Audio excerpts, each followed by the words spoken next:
All right.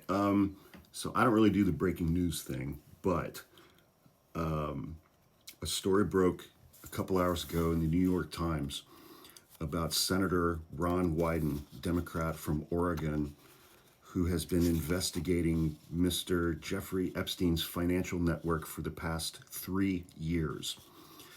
Uh, he has found four banks waited until Jeffrey Epstein's arrest on federal charges to flag $1.5 billion in suspicious banking transactions, and Senator Wyden wants those documents to be made public. He has been investigating this for 3 years, investigating Epstein's financing and moving money around the world to finance his vast sex trafficking network.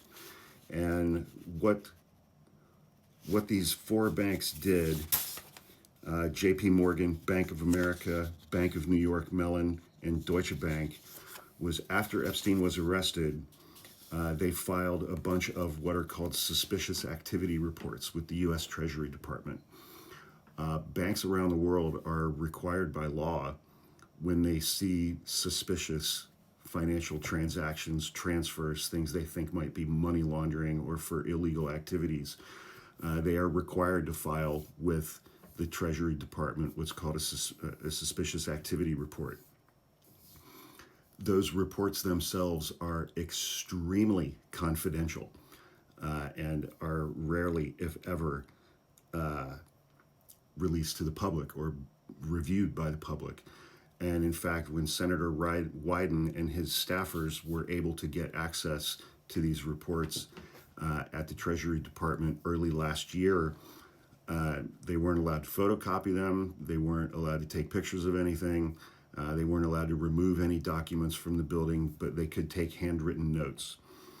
And so now Senator Wyden and his staffers are saying that there were filings by four big banks that flagged more than $1.5 billion in transactions, including thousands of wire transfers for the purchase of and sale of artwork for rich friends, fees paid to Jeffrey Epstein by wealthy individuals, and payments to numerous women.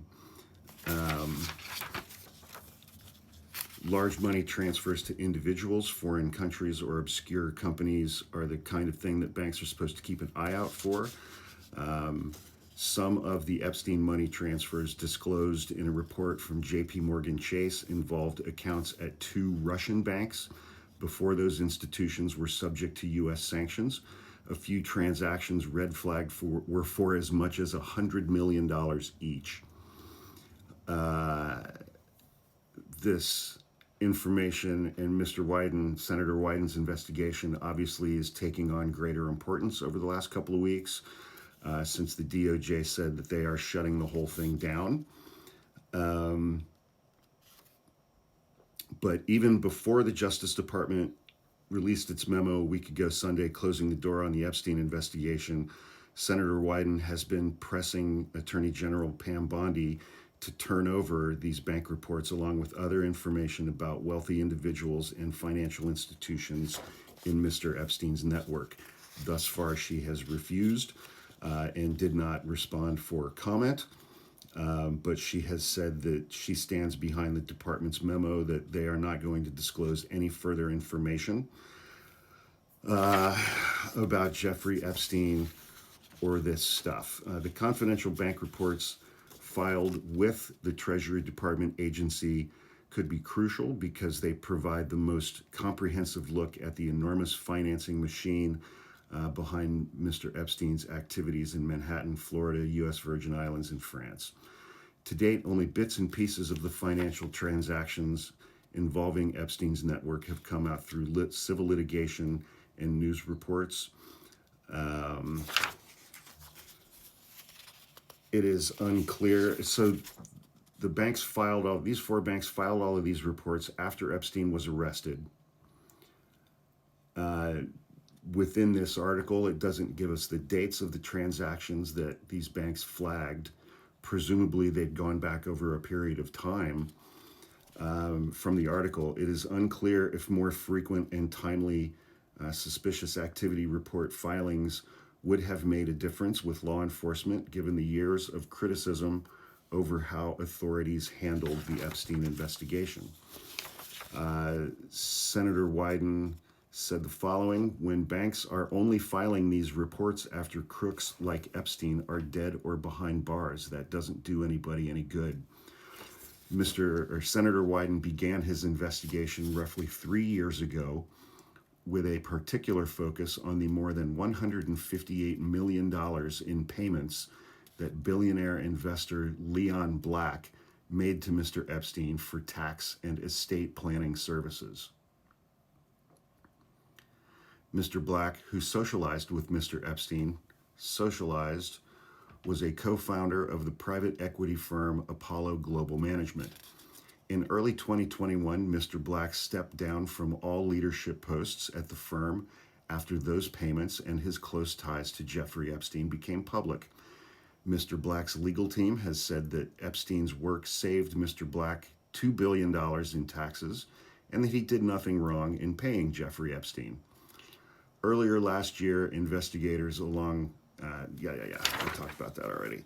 The single largest suspicious activity report reviewed by the congressional team was filed in late 2019 by JPMorgan, a single transaction for $1.1 billion, or a single report for $1.1 billion. This suspicious activity report covered 4,700 transactions dating back to 2003. Well, there's your answer on timeliness, including payments to women from Belarus, Russia, and Turkmenistan. Many of Mr. Epstein's victims included young women from Eastern European countries. The next largest was by Deutsche Bank for $400 million, followed by Bank of New York Mellon for $378 million, and then Bank of America, which filed the reports about Mr. Black's payments to Epstein. In 2023, JPMorgan paid to Mr. Epstein's victims $290 million. Deutsche Bank paid $75 million to settle lawsuits that claimed the banks had ignored red flags about potential sex trafficking. JPMorgan's report included transactions dating back to 2003. So, yeah. A woman named Mariska Chartuni, who was sexually abused by Epstein when she was 20 years old, said the furor between Trump and his supporters had obscured the harm done to victims. And I've been talking about this week. The victims, the survivors, are getting lost in the shuffle on all of this. Ms. Chartuni, who is now 45 years old, also said law enforcement was to blame for not having more aggressively pursued Mr. Epstein and his network. She said, sadly, all this noise around the purported Epstein files serves only to detract from holding the Justice Department accountable to victims for its failures in preventing this trafficking atrocity, she said in a recent interview. MAGA doesn't care about the victims in this case. They only care about the perps because they think the client list is populated exclusively by Democrats and people on the left. But almost every single one of his victims is still alive.